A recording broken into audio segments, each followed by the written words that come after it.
நீங்கள் அழைக்கப்பட்ட அழைப்புக்கு பாத்திரவான்களாய் நடந்து, அல்லேலூயா, இயேசு நாமம் மகிமைப்படுவதா.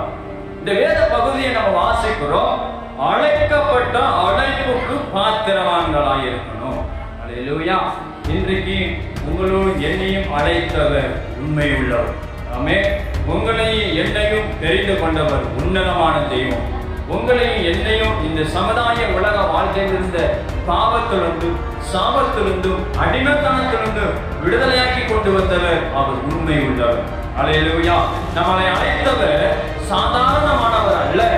ஒரு அரசியல்வாதி நம்மளை அழைக்கல, நம்முடைய சொந்த மந்தம் நம்மளை அழைக்கல, நம்முடைய உற்றார் உறவினர்கள் நம்மளை அழைக்கல. வானத்தையும் பூமியும் படைத்து இறைவன் வானத்தையும் பூமியும் உண்டாக்கின கடவுள் அவருடைய சமூகத்தில் நம்மளை அழைத்திருக்கிறார். அல்லேலூயா. அழைத்தவர் எப்படிப்பட்டவரா? அவர் உண்மை உள்ளவர். ஆமென். அல்லேலூயா. அழைத்தவர் எப்படிப்பட்டவர்? பரிசுத்தம் உள்ளவர். அழைத்தவர் எப்படிப்பட்டவரா? நீதி உள்ளவர். அல்லேலூயா. வேத வசனத்தில் நம்ம வாசிக்கிறோம், நீங்கள் அழைக்கப்பட்ட அழைப்புக்கு பாத்திரவான்களாய் நடந்து கொள்ள வேண்டும். அல்லேலூயா. உங்களை என்னை அழைத்த தெய்வம் ஒரு சாதாரண மனிதன் அல்ல, ஒரு சாதாரண உலக மனிதர்கள் அல்ல. உலகத்தில் நடக்கிறதான மனிதர்கள் அழைக்கல. வானத்தையும் பூமியையும் தன் வார்த்தையால் படைத்த ஆண்டவர் நம்மளை அழைத்திருக்கிறார். அல்லேலூயா. அழைத்தவர் எப்படிப்பட்டவர்? பரிசுத்தம் உள்ளவர். அழைத்தவர் எப்படிப்பட்டவர்? நீதி உள்ளவர். ஆமென்.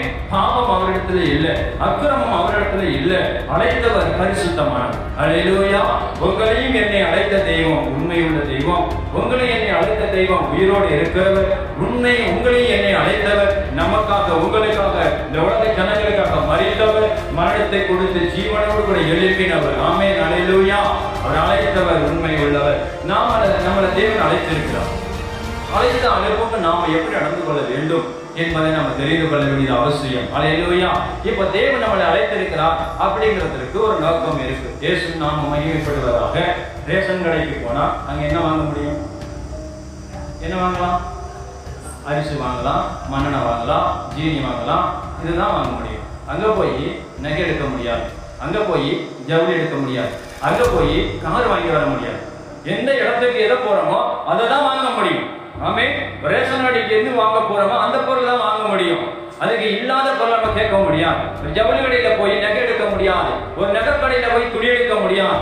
எந்த கடைக்கு நம்ம எதுக்கு போறோமோ அதற்கு மட்டும்தான் நம்ம போக முடியும். எந்த கடையில எந்த பொருள் இருக்கோ அதை மட்டும்தான் நம்ம வாங்க முடியும். தேவன் வசனம் சொல்லுகிறது, அழைக்கப்பட்ட அழைப்புக்கு நம்ம பாத்திரவனா நடக்க வேண்டும். அல்லேலூயா. தேவன் நம்மளை எதற்காக அழைத்தார்? தேவன் எதற்காக நம்மளை தெரிந்து கொண்டார்? தேவன் மற்ற ஜனங்களை விட்டும் சொந்தங்கள் இருக்கும், உறவுகள் இருக்கும், மேதைகள் இருக்கும், அறிவாளிகள் இருக்கிறார்கள், மேதைகள் புத்திசாலிகள் இருக்கிறார்கள், எவ்வளவு படித்தவர்கள் இருக்கிறார்கள், ஞானம் உள்ளவர்கள் இருக்கிறார்கள். யாவரையும் தேவன் அறிந்து கொள்ளாமல் உங்களையும் என்னை அழைத்திருக்கிறதுக்கு ஒரு உன்னதமான நோக்கம் என்ன தெரியுமா? நாம அவரை போல பரிசுத்தமானவர்களாக இருக்க. ஆமென். அல்லேலூயா. தேவன் நாம மகிமைப்படுவதாக வசனத்தை வாசிக்கிறோம். நீங்கள் அழைக்கப்பட்ட அழைப்புக்கு பாத்திரவான்களாய் நடந்து கொள்ள வேண்டும்.